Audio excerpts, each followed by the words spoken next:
Course আউটলাইনটা course আউটলাইনটা just আমরা একটু জেনে নেব আর কি। তো আমরা মূলত এখানে স্টিল বিল্ডিং বিভিন্ন ধরনেরই হয়। এর মধ্যে আমরা এখানে স্টিলের হিস্ট্রি জানবো। তারপর হচ্ছে স্টিলের ড্রয়িং এর বেসিক কিছু আইটেম, যেগুলো স্টিল মেম্বার যেগুলো আছে এগুলো সম্পর্কে আমরা জানবো। তারপর হচ্ছে অটোক্যাডের বেসিক সবাই মোটামুটি আমরা কম বেশি জানি। তো বেসিক কিছু টুলস আছে যেগুলো আমরা স্টিলের জন্য স্পেশালি ইউজ করবো। আর কাজের ফাঁকে ফাঁকে আমরা কিছু টিপস, শর্টকাটে কিভাবে কাজ করতে পারি, বিভিন্ন ধরনের টিপস আমরা দেখবো। আর আমরা আমাদের এই কোর্সের মধ্যে মোটামুটি আমাদের স্টিল এর শেড বিল্ডিং এবং মাল্টি স্টোরেজ বিল্ডিং দুটাই কভার করার সম্পূর্ণ চেষ্টা করবো ইনশাআল্লাহ। এখন ডিটেলস একটু দেখি। আমার স্ক্রিন তো দেখা যাচ্ছে নাকি? আমি জানি একটু রেসপন্স, আমার স্ক্রিন কি দেখা যাচ্ছে? জি, দেখা যাচ্ছে। আচ্ছা, হ্যাঁ। যেমন শেড বিল্ডিং এর মধ্যে যে আইটেম গুলো আমাদের মধ্যে থাকে, অ্যাঙ্কর বোর্ড লেআউট প্ল্যান থাকে, তারপর থাকে অ্যাঙ্কর বোর্ড ডিটেলস। যদিও আমি একটু পর দেখাবো জিনিসগুলা কোনটা কি জিনিস, আমি জাস্ট একটু একটু সামারি দিচ্ছি আর কি। Beam joist layout, rafter layout, এদের যা থাকে আর। তারপর সেম ভাবে মাল্টি স্টোরেজ বিল্ডিং হয় anchor board layout, anchor board details, তারপর হচ্ছে স্টিল কলাম, তারপর হচ্ছে beam joist layout, main frame, section, long frame, dressing end connection details, এটা মোর ইম্পর্টেন্ট। তো আমরা কি আগে ড্রয়িং দিয়ে শুরু করবো না বেসিক জিনিসগুলো আগে একটু দেখে নিব? আমার স্ক্রিন হয়তো দেখা যাচ্ছে আশা করি, প্রেজেন্টেশনটা। আচ্ছা, প্রেজেন্টেশন ফাইলটা মধ্যে দেখা যাচ্ছে আশা করি। আচ্ছা, স্টিল সম্পর্কে আমরা বেসিক্যালি সবার মতামত জানতে চাচ্ছি আর কি, কে কি জানি আর কি আমাদের স্টিল হিস্ট্রি সম্পর্কে বাংলাদেশের কার কোনো আইডিয়া আছে?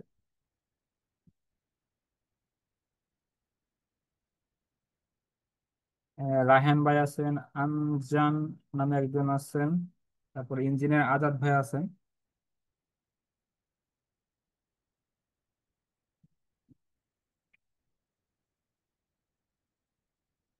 তাই কারো কোনো আইডিয়া নাই স্টিল হিস্ট্রি সম্পর্কে? জিএসটি নিয়ে একটু কাজ করছিলাম, বেশি কাজ না, আমি এই নতুন করতেছি এগুলা মোটামুটি। স্টিলের হিস্টোরি কি জানেন না স্টিলের সম্পর্কে? আমার স্টিলের পুরাতন কি কি দেখছেন আপনার আজ পর্যন্ত? তেমন এখন আর মানে শুধু অ্যাঙ্কর বোর্ডের কাজগুলো একটু দেখছিলাম, আর পাশাপাশি কিছু সেকশন করছিলাম, মানে ওটা সি লেভেলের। আমার কোশ্চেনটা তো আমি বলতে পারি নাই। আমি বলতেছিলাম যে আমাদের দেশে স্টিলের হিস্ট্রি যেটা আছে, দেখ আমি আমার টপিকে চলে আসছি। যেমন বাংলাদেশে স্টিলের হিস্ট্রি, তো আমাদের বাংলাদেশে মোটামুটি 1971 সালের আগে টুকটাক কিছু ইনফ্রাস্ট্রাকচার ছিল যেগুলো আমাদের স্টিলের। যেমন হাডিঞ্জিতের নামটা মোটামুটি আমরা সবাই শুনছি না? এটা ব্রিটিশ আমলে নির্মিত, এগুলো তো স্টিলের তৈরি। তারপরে হচ্ছে 71 সালের পরে 90 সাল পর্যন্ত মোটামুটি টুকটাক কিছু গভর্নমেন্ট প্রজেক্টে ওয়্যার হাউস, ফ্যাক্টরিজ, ইন্ডাস্ট্রি টুকটাক আমাদের স্টিলের সাথে আমাদের পরিচয় ঘটে। তো 90 সালের পরে মোটামুটি র্যাপিড রেভলিউশন হয় আর কি স্টিলের আর কি, মানে এক্সপানশনটা হয়। বিশেষ করে যে ধরনের ইপিজেড গুলা যখন আমাদের বিল্ড আপ হয়, এগুলোতে দেখা যাচ্ছে বেশিরভাগই স্টিল দিয়ে শুরু হয়, তখন স্টিল সেট আপ শুরু হয়। তারপরে 2000 সাল পর্যন্ত মোটামুটি যেমন কিছু বাইরের কিছু কোম্পানি ছিল, যেমন তামিল স্টিল ছিল পাকিস্তানের। ওরা মোটামুটি আমাদেরকে সাপোর্ট দিত আর কি, ইনফ্রাস্ট্রাকচার ব্যবহার করছে। আর 2000 সালের পর থেকে আমাদের ইন হাউস, মানে আমাদের দেশীয় ভাবে মোটামুটি বিভিন্ন প্রতিষ্ঠান বিল্ড আপ হয়ে যায়। যারা বিভিন্ন ফ্যাক্টরিজ, আর&ডি সেক্টরে, তারপর ইন্ডাস্ট্রি সেক্টরে, তারপর ইকোনমিক জোন গুলোতে মোটামুটি সারা দেশে এখন স্টিলের মোটামুটি রেভলিউশন চলছে। আর গ্লোবালি সাউন্ডটা একটু কম আসতেছে, একটু সাউন্ডটা সাউন্ডটা। কম আসছে। আচ্ছা, আমি চেষ্টা করতেছি। আর যদি গ্লোবালি দেখি, সেটা হচ্ছে আমাদের 19th সেঞ্চুরি থেকেই আমাদের মোটামুটি 19 শতাব্দী বলি। তো তখন থেকে মোটামুটি টিভি টেকনোলজির সাথে পরিচিত হন। বিশেষ করে ব্রিটিশ, মানে ওয়ার্ল্ড ওয়ারের পরে থেকে আরো ডেভেলপ করা হয় বেশি। আর বর্তমানে তো আমরা জানি সব সব স্টিলের উপরই সবাই মোটামুটি জোর দিচ্ছে আর কি। আচ্ছা, এখান থেকে স্টিল নিয়ে যে আমরা কাজ করবো, স্টিল গুলার কয়েকটা গ্রেডিং গ্রেডিং হয় আর কি, গ্রেডস। যেমন ASTM A36, ASTM A572, বিভিন্ন গ্রেড আছে। তো আমরা মোটামুটি A36 আর ASTM A572 মোটামুটি আমাদের দেশে আমরা ইউজ করি।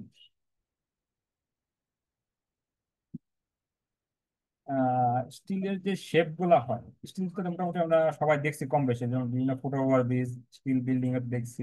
যেমন আই সেকশন থাকে, তাই না? বেসিক জিনিস আই সেকশন থাকবে। তারপর হচ্ছে এখানে তার থাকে আবার হচ্ছে আপনাকে এইচ সেকশন বলি, যেগুলোতে হচ্ছে ফ্লেন্সটা বড় থাকে। তারপরে সি চ্যানেল থাকে, ইউ চ্যানেল থাকে। জাস্ট আমি জাস্ট ইন্ট্রোডিউস করতেছি আর কি জিনিসগুলোর সাথে। তারপর থাকে কানেকশন গুলো। হ্যাঁ, স্টিলের মূল একটা ইম্পর্টেন্ট পয়েন্ট হচ্ছে আমাদের কানেকশন ডিটেলস। কানেকশন ডিটেলস আমাদের কয়েক রকম থাকে, যার মধ্যে হচ্ছে আপনার অ্যাঙ্কর বোল্ট ডিটেলস, তারপরে থাকে হচ্ছে বোল্টেড কানেকশন, তারপর থাকে ওয়েল্ডিং কানেকশন।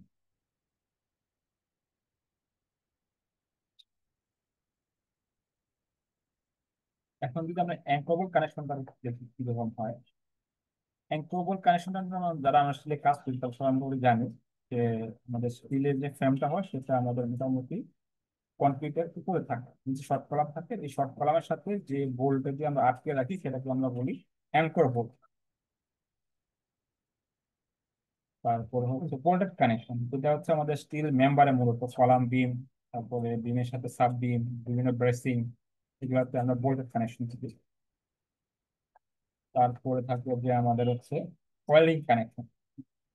তো ওয়েল্ডিং কানেকশন আমরা মোটামুটি স্ট্রাকচারাল মেম্বারের সাথে, বিশেষ বিশেষ করে পিবি মেম্বারে তো ওয়েল্ডিং কানেকশন থাকে, করা থাকে। তারপর হচ্ছে বিভিন্ন কানেকশনে বিভিন্ন বিম জয়েস্ট, বিভিন্ন জায়গার মধ্যে ব্রেসিং কানেকশন আমরা অনেক সময় আমরা ওয়েল্ডিং কানেকশন গুলো করে থাকি।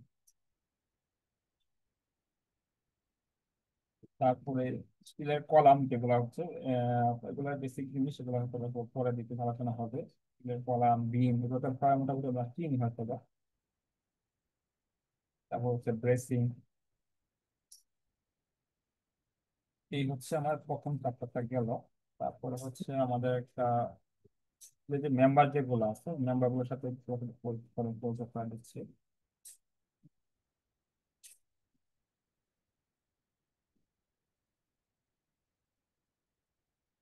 আচ্ছা, আপনারা যদি মনে করেন একটু বোর হচ্ছেন, আমি তাহলে ড্রয়িং এর দিকে চলে যাবো আর কি। তো আমি চাচ্ছিলাম বেশি দিন দেখায় তারপরে ড্রয়িং এর দিকে যাচ্ছিলাম আর কি।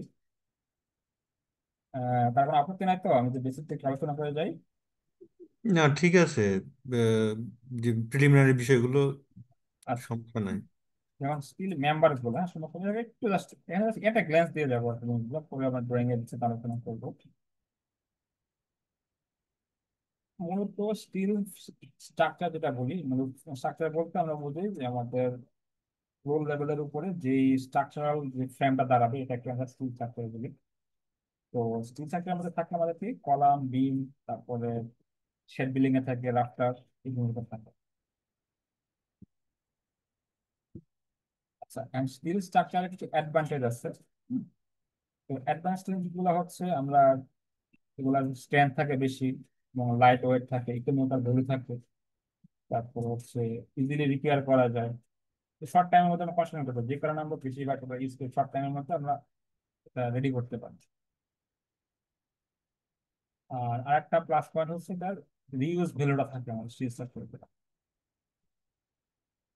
আচ্ছা, এখন স্টিল স্ট্রাকচারটা কয়েকটা টাইপের হয়, আমরা হয়তো বা দেখছি সবাই, তাও হয়তো দেখা নেই। যেমন মাল্টি স্টোরেজ বিল্ডিং হতে পারে, তারপর হয় শেড বিল্ডিং হয়, তারপর হয় ট্রাস। যেমন এনসিলারি বিল্ডিং গুলা বা অনেক সময় যেগুলো নন কমপ্লায়েন্স বিল্ডিং যেগুলো হয় আমরা সময় ট্রাসে পড়ে থাকি।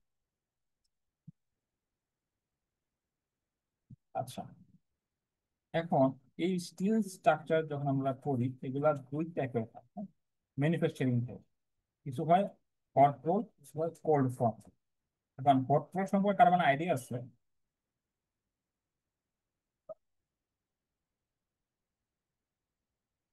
রায়হান ভাই, আপনার কোনো আইডিয়া আছে হট রোল সম্পর্কে, কোল্ড ফর্ম সম্পর্কে?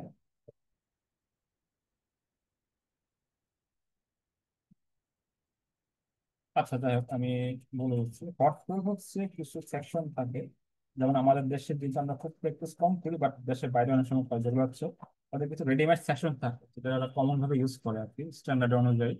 ওরা ফ্রেম থাকে আর একদম এটা একদম মানে আপনার মেটালটাকে গলিয়ে ওই ফ্রেমটাই ওরা রেডি করে। আর আমাদের দেশে আমরা করি কি বড় সেকশন গুলোকে পিবি সেকশন সেকশন বলি, যেগুলো হচ্ছে কোল্ড ফর্ম আর কি, যেগুলো আমরা বিভিন্ন সাইজে কেটে কেটে আমরা ওয়েল্ডিং করে নাম্বারগুলো বানাই। তারপরেও আমরা কিছু হট রোল ইউজ করি, যেগুলোতে হচ্ছে অ্যাঙ্গেল, বিভিন্ন চ্যানেল, আই সেকশনও কিছু টুকটাক ইউজ করি, ছোটখাটো সেকশন গুলোতে ইউজ করি আমরা। আর যেটা বলছিলাম কোল্ড ফর্মটা হচ্ছে আমরা জাস্ট নিজেরা নিজের সুবিধা মতো জিনিসটা আমরা বানাতে পারি কোল্ড ফর্মটা কোয়ালিটি। এখন যদি দেখি স্টিলের যে মেম্বার গুলো আছে, হ্যাঁ, এখানে দেখেন প্রথম যে ইয়েটা দেখা যাচ্ছে, আইটেমটা দেখা যাচ্ছে, আমি যদি পয়েন্ট নেই,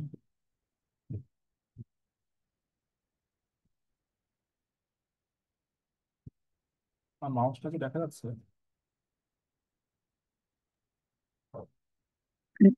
দেখা যাচ্ছে।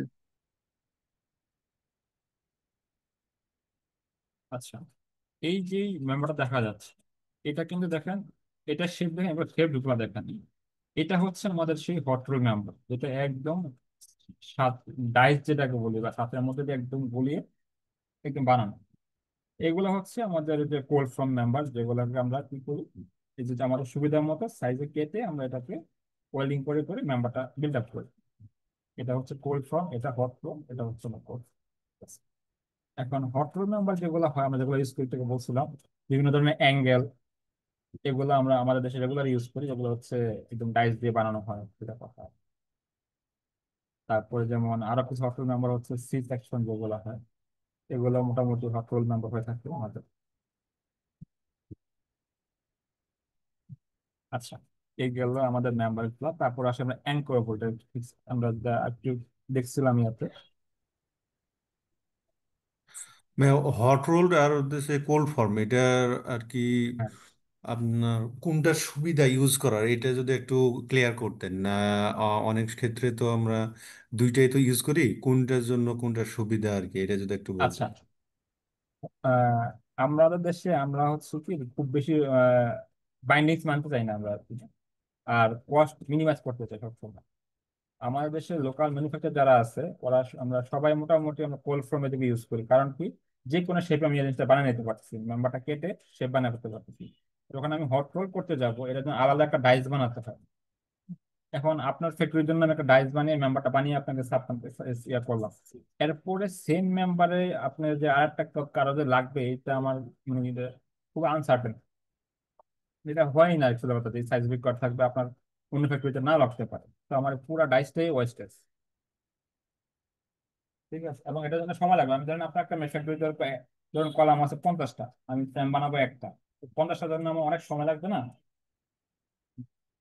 আহ, তো কিছু 50। কিছু কিছু কিছু হুম, সাইজ তো মানে রেগুলার সাইজ, মানে এগুলো কি ওরকম থাকে কিনা যে দেশে হ্যাঁ একদম, হ্যাঁ কিছু ছোট ছোট যে কিছু ফরম্যাট আপনার নবাবপুর বা এদিকে এদিকে কিন্তু কিন্তু পাওয়া যায়, পাওয়া যায়, হ্যাঁ।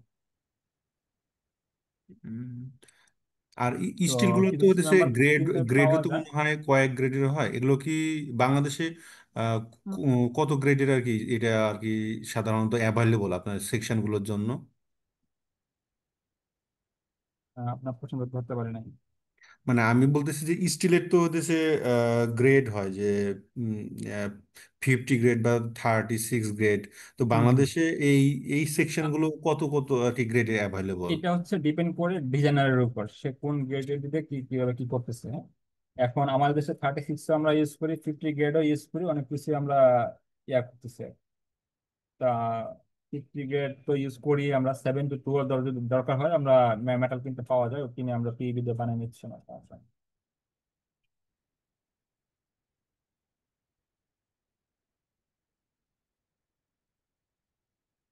আচ্ছা, এটা তো বলছিলাম, এটা স্লাইড গেল এটা। তারপর হচ্ছে অ্যাঙ্কর বোল্ট। অ্যাঙ্কর বোল্ট সঙ্গে একটু বলে ফেলেছিলাম একটু আগেই, এটা হচ্ছে আরসিসি শর্ট কলাম প্লাস হচ্ছে যে আমাদের স্টিলের যে কলামটা আছে, এই দুইটাকে আমাদের সে জয়েন করে রাখি আর কি। এটার কিছু আবার স্ট্যান্ডার্ড আছে, তো এগুলা যখন আমরা ডিটেলস ক্লাস করবো তখন হয়তো আবার দেখবো জিনিসগুলো আর কি। অ্যাঙ্কর বোল্ট আবার কয়েক ধরনের হয়, হ্যাঁ, যেমন এল টাইপ হয়, জে টাইপ হয়, স্ট্রেইট হয়, এবং কিছু রয়্যাল বোল্ট টাইপ কিছু মেম্বার হয়। তা আমাদের দেশে বর্তমানে আমরা এই যে এল টাইপ আর হচ্ছে যে বর্তমানে এটাই বেশি ইউজ করি আর কি, স্ট্রেট যে অ্যাঙ্কর বোল্টটা আছে এই সময় বোল্টটা আমরা বেশি ইউজ করি। তো anchor bolt plan basically drawing এর আমরা কাজ শুরু করবো ড্রয়িং নিয়ে। তো ড্রয়িং এর মধ্যে অ্যাঙ্কর বোল্টটা মূলত দেখতে এরকম হয়, বিভিন্ন এখানে যে অ্যাঙ্কর গুলো মার্কিং করা থাকে এগুলো, তারপর হচ্ছে যে কোথায় কোথায় বেসিং হয় এই জিনিসগুলো আমাদের মোটামুটি অ্যাঙ্কর বোল্ট থাকতে হবে।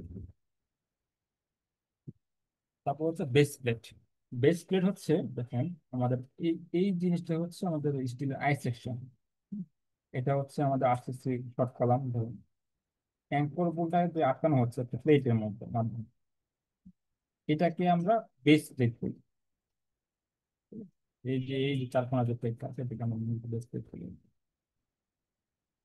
তো বেস প্লেটেরও কিছু বেশ কিছু স্ট্যান্ডার্ড আছে। তো এগুলো আমরা ক্লাসের সময় ইনশাল্লাহ দেখবো। তারপর হচ্ছে স্টিল কলাম, হয়তো বা সবাই আমরা জানি এই জিনিসটাকে আমরা স্টিল কলাম বলি, বা শেড বিল্ডিং এ, আর এটা হচ্ছে আমাদের মাল্টি স্টোরেজ বিল্ডিং এ, এগুলো হচ্ছে আমাদের steel building, steel column sorry. আর বিম হচ্ছে যে আমাদের এগুলোতে সবাই জানি আমরা, যেটা আরসিসি বিল্ডিং এ এটাকে আমরা বিম বলি। তো এটা জাস্ট এটা আইসেকশন একটা কিছু। আর এখানে এই যে মেম্বারটা, যে রুফের জন্য যে মেম্বারটা ইউজ করি বিম, এটা টু অ্যাঙ্গুলার ভাবে থাকে, এটাকে আমরা রাফটার বলি। আর হচ্ছে জয়েস্ট। জয়েস্ট হচ্ছে দেখেন আমাদের এই যে বিম থেকে কিছু মেম্বার বের হয়ে আসছে, এই যে মেম্বার গুলো এটাকে আমরা মূলত যে জয়েস্ট বলি। তো জয়েস্ট লেয়ার গুলো মূলত আবার এই ধরনের হয়, যে কলাম কলাম যেগুলো হচ্ছে বিম, আর এগুলো হচ্ছে আমাদের সব জয়েস্ট।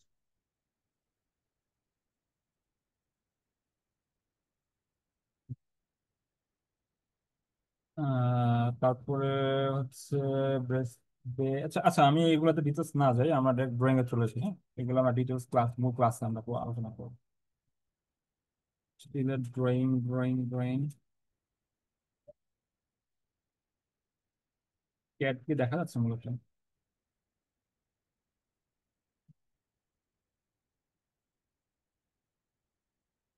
ক্যাট ফেলে দেখতে পাচ্ছেন? আমার একটা ক্যাট ফেলে ওপেন করছি, একটু জি অস্পষ্ট দেখা যাচ্ছে। দেখেন। অস্পষ্ট দেখা যাচ্ছে। আচ্ছা, আমি তাহলে একদম মডেলে চলতে,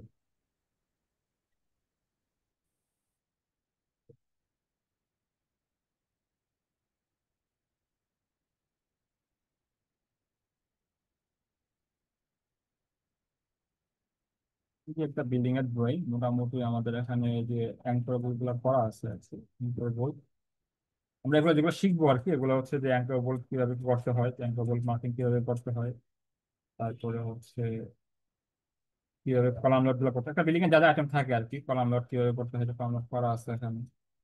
তারপরে হচ্ছে এখানে মাল্টি স্টোরেজ বিল্ডিং, তো যার কারণে কলাম লোড আরেকটা আছে। তারপর হচ্ছে যে বিম আর সাব বিম লেআউট। তারপরে হচ্ছে এই যে আমাদের জয়েস লেআউট, যেটা বলছিলাম আর কি, যে বিম টু বিম জয়েস লেআউট গুলো হয়।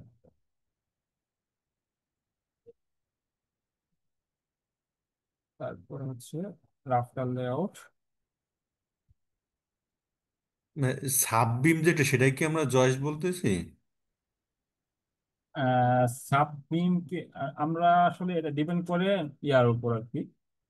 অনেক অনেক বিল্ডিং এ বা কিছু মানে একটু কম ইয়া বিল্ডিং এ দেখা যাচ্ছে যে এই জয়েন্ট যে মেম্বারটা থাকে, বেশিরভাগ সময় দেখা যাচ্ছে যে এই সাব বিমটা যেটা বলি আমরা, এটা কোন সময় একই সাইজ থাকে আর কি। বাট আমরা কাজের সুবিধার্থে আমরা বা ডিটেলিং এর সুবিধার্থে আমরা এটাকে জয়েস্ট বলি না। হ্যাঁ, জয়েস্ট বলে আমরা সচরাচর যেগুলা বিম টু বিম কানেকশন হয়, যেখানে এটা এটা হচ্ছে আমার বিম, এটা হচ্ছে বিম, বিম টু বিম যেটাকে কানেকশন হচ্ছে সেটাকে আমরা জয়েস্ট বলি। আর যেটা কলাম টু কলাম কানেকশন হচ্ছে, যেমন এটা হচ্ছে আমার মেইন ফ্রেম বরাবর, যাকে মেইন বিম বলি। আর এটা column to column main frame বরাবর না, হ্যাঁ, এটাকে আমরা সাব বিম বলি। যদিও সাব বিম আর জয়েস্টের কার্যকারিতা বা যে ধরনের রিকোয়ারমেন্ট, এটা হচ্ছে সেম আর কি, যে ধরনের কাজ করে আর কি।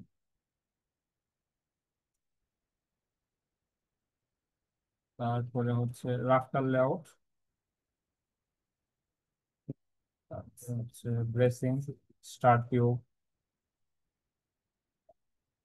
তারপর হচ্ছে আমাদের যে পালিং লেআউট, পালিং এর ডিটেলস গুলো থাকে এখানে, তারপর হচ্ছে ডিটেলস গুলো পালিং। যদি লেআউট থেকে দেখা অস্পষ্ট দেখা যাচ্ছে কালারিং এর কারণে দেখা যাচ্ছে সুবিধা হতো। আচ্ছা,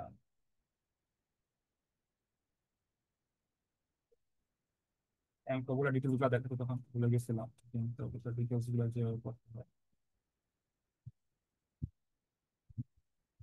এগুলো আমরা সবই ক্লাসে শিখবো ইনশাআল্লাহ।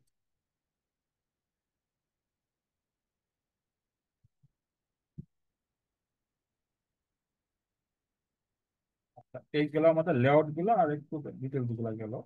এখন যদি আমরা সেশন দেখি, সেকশন দেখি আমরা মাল্টি স্টোরি বিল্ডিং এর।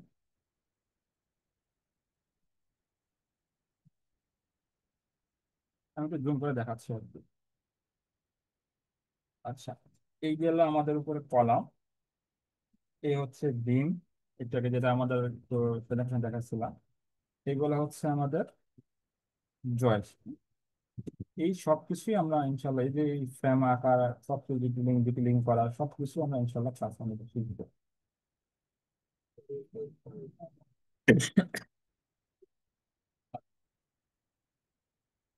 তারপর হচ্ছে আর গুরুত্বপূর্ণ জিনিস হচ্ছে কানেকশন ডিটেলস, যে কানেকশন গুলো কিভাবে করতে হয় এই জিনিসগুলো দেখবো। তারপর বেসিং কিভাবে করতে হয়, বেসিং ডিটেলস কিভাবে করতে হয়, সবকিছু আমরা ইনশাল্লাহ ক্লাসের মধ্যে একটা সবকিছু শিখবো আজকে। Connection details.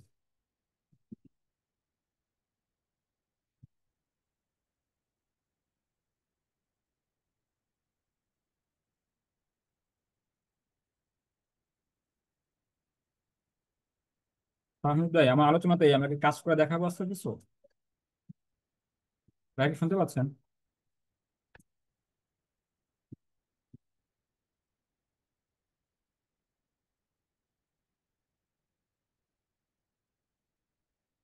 এখন কারো যদি কোনো কোশ্চেন থাকে আপাতত করতে পারেন আর কি, তা আমি দেখতে পাচ্ছি তারপর দেখি আমরা ক্লাসে যাবো কিনা।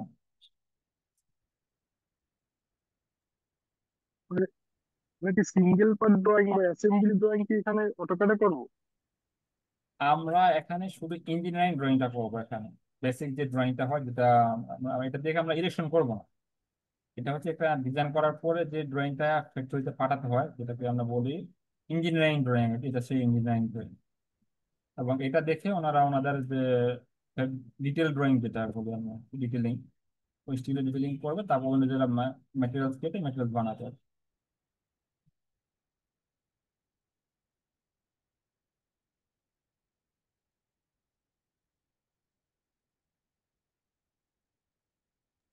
আর একটা প্রশ্ন হচ্ছে ভাই, এর মানে চাকরির সুযোগ কিরকম? মানে আমি তো ঢাকার বাইরে থাকি। হুম। আমি আরসিএস মানে একটা আর্কিটেকচার ফার্মে চাকরি করতেছি ক্যাড অপারেটর হিসেবে 4-5 বছর। আচ্ছা আচ্ছা। এখন যদি ঢাকার বাইরে থাকি, এখন এতে কি ঢাকার বাইরে কি কোনো সুযোগ আছে মানে এটা? স্টিলে কাজ করতে পারে, হ্যাঁ, বা স্টিলের কাজ জানে মোটামুটি, আপনার জানা আছে কেউ কি বসে আছে আপনার মনে হয়? আপনি নিজের ফ্রেন্ড সার্কেল বা যারা জানে তাদের খোঁজ নিয়ে দেখেন। না, আমার যে কয়েকজনকে আমি চিনি তারা সবাই কাজে কারণ আছে আর কি। বর্তমানে সবচেয়ে বড় সমস্যা হচ্ছে স্টিলের যারা এই ডিটেলিং গুলো করতে পারে এগুলো হচ্ছে খুবই ক্রাইসিস। ইভেন আমার হাতেও এখন পর্যন্ত 3 থেকে 4 জনের জন্য রিকোয়ারমেন্ট আছে, যে স্টিলের কাজ জানে এমন ছেলে পেলে আছে কিনা, লোক দরকার। আচ্ছা, কারণ আমি টেকনিক্যাল স্ট্রাকচারে কাজ শিখছি বা মোটামুটি 4-5 মাস করছি, আচ্ছা আচ্ছা কিন্তু অটোক্যাডে এটা মানে বেসিক ধারণা যেহেতু নেই, এর জন্য হচ্ছে যে কোর্সটা করলে হয়তো একটু বেসিক ধারণাটা আচ্ছা। আসবে আর কি। আচ্ছা, ট্যাকলা হচ্ছে, হ্যাঁ, আপনি যেটা বলতেছেন ট্যাকলা হচ্ছে, আমি যেটা বলতেছিলাম আর কি, এটা হচ্ছে ইঞ্জিনিয়ারিং ড্রয়িং, যেটা করার পরে স্টেপ হচ্ছে ডিটেইলিং করা। তখন আমরা ট্যাকলাও করি না, কেউ আবার ক্যাডও করে, আগে ক্যাডে করতে, এখন আবার ট্যাকলা, ট্যাকলা তো আপডেট সফটওয়্যার আসছে, ওটাতে ডিটেইলিং গুলো করতে তো একদম একুরেসিটা ভালো হয় ডিটেইলিং। তো আপনার যদি এই বেসিক আইডিয়াটা ভালো থাকে, কনসেপ্ট ক্লিয়ার থাকে ক্যাডের, তখন আপনি ট্যাকলা খুব সুন্দরভাবে কাজ করতে পারবেন। তো হ্যাঁ, জি, যদি এই জন্য আর কি আপনি যে ট্যাকলা পারবেন না তা বলছি না, তো এখন আপনার বেসিক অনেক সময় অনেক যদি আপনার ছবি ধরতে পারেন তাহলে ট্যাকলাও করে ফেলতে পারবেন, সমস্যা হবে না। আচ্ছা, এই জন্য আর কি বেসিক বেসিক ক্লিয়ার করার জন্য আর কি অ্যাড এই কোর্সটা। অটোক্যাডে কাজ করা আর হচ্ছে টেকলাতে কাজ করা, এই দুটোর মধ্যে বেসিক পার্থক্য কি এবং হচ্ছে টেকলাতে আমরা কি কি সুবিধা পাবো?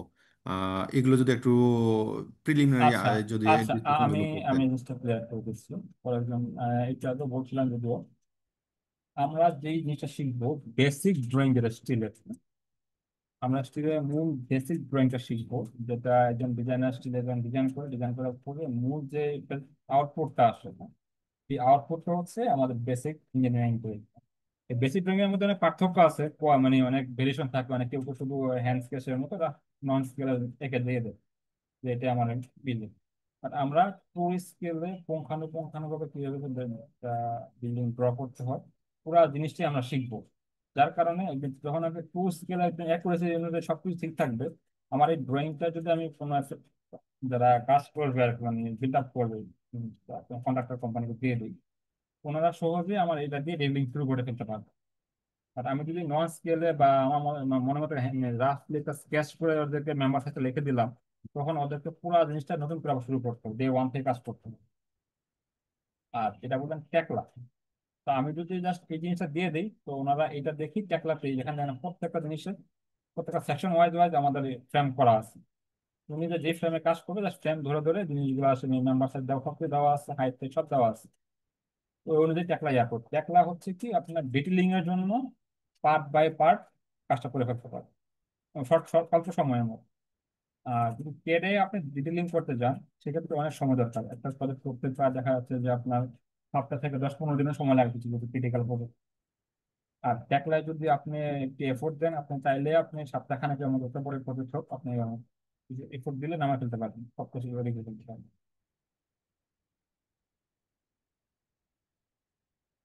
আমি আশা করি ক্লিয়ার করতে পারছি, কারণ তাও যদি সমস্যা কোশ্চেন করতে পারেন, সমস্যা।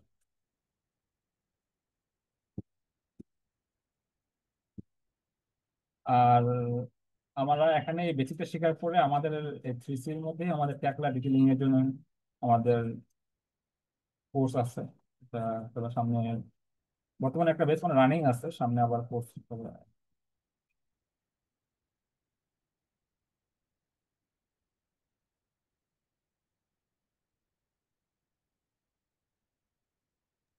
সপ্তাহে কয়দিন ক্লাস হবে? এটা ডিপেন্ড করবে আপনাদের উপর। আপনারা যদি 2 দিন ক্লাস নিয়ে আমাকে প্র্যাকটিস করে অ্যাসাইনমেন্ট জমা দিতে পারেন, তো 2 দিন। টোটাল কয়টা ক্লাস হতে পারে? এটা মূলত আমি যেটা করছিলাম, আমার একটা ইয়ে আছে, সেটা হচ্ছে আমার স্ক্রিন তো দেখতে পাচ্ছেন হয়তো বা, আমি একটা ক্লাস মডেল রেডি করছিলাম। আমরা মোটামুটি 8 থেকে 9টা ক্লাসের মধ্যে মোটামুটি আমাদের সবকিছু ইয়া করে দেয়, যদি আপনার ঠিক মতো প্র্যাকটিসটা করতে পারে। আর যদি প্র্যাকটিস না করেন, আমি 9 ক্লাস নেন 15 ক্লাস দেখালে আপনারা কিছু করতে পারবেন। তাতে আমি যেভাবে দেখাবো যে দৈনিক প্র্যাকটিস করতে পারেন, ইনশাল্লাহ 9 ক্লাসের পরে আপনার স্টিলের আমি যদি হ্যান্ড স্কেচ করেও দিই, আপনি আমাকে ড্রয়িং করে দিতে পারবেন ইনশাল্লাহ। ঠিক আছে।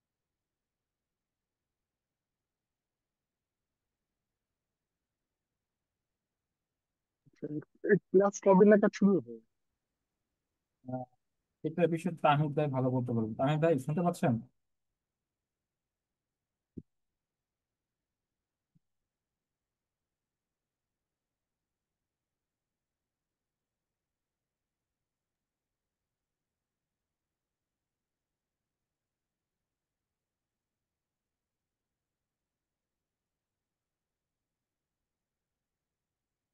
হ্যালো। ভাই হ্যাঁ। ক্লাস কবে থেকে শুরু হতে পারে, এটা জন্য করতে আছে ভাই। আহ, ক্লাসের ডিটেল কি শেষ? এমনি মোটামুটি আমি ক্যাডের কাজ দেখাই নাই, বাট মানে কাজ করে দেখাই নাই আর কি, কি কি করবো না করবো মোটামুটি সবকিছু মোটামুটি ওনাদের দেখাইলাম। ওনাদের কিছু কোশ্চেন ছিল, কোশ্চেনের আনসারও দিলাম। এই হচ্ছে অবস্থা আর কি। ঠিক আছে, ধন্যবাদ। আমরা আমরা চাই আসলে 2-3 দিনের মধ্যে আপনার রেজিস্ট্রেশন করে ফেলুন। করে ফেললেই আমাদের কোর্সটি শুরু হয়ে যাবে। তো সবাইকে ধন্যবাদ আজকে কষ্ট করে ওরিয়েন্টেশন ক্লাসে জয়েন করার জন্য। আর কারো কোনো কোশ্চিন আছে কিনা? যদি কোনো কোশ্চিন থাকে তাহলে করতে পারেন।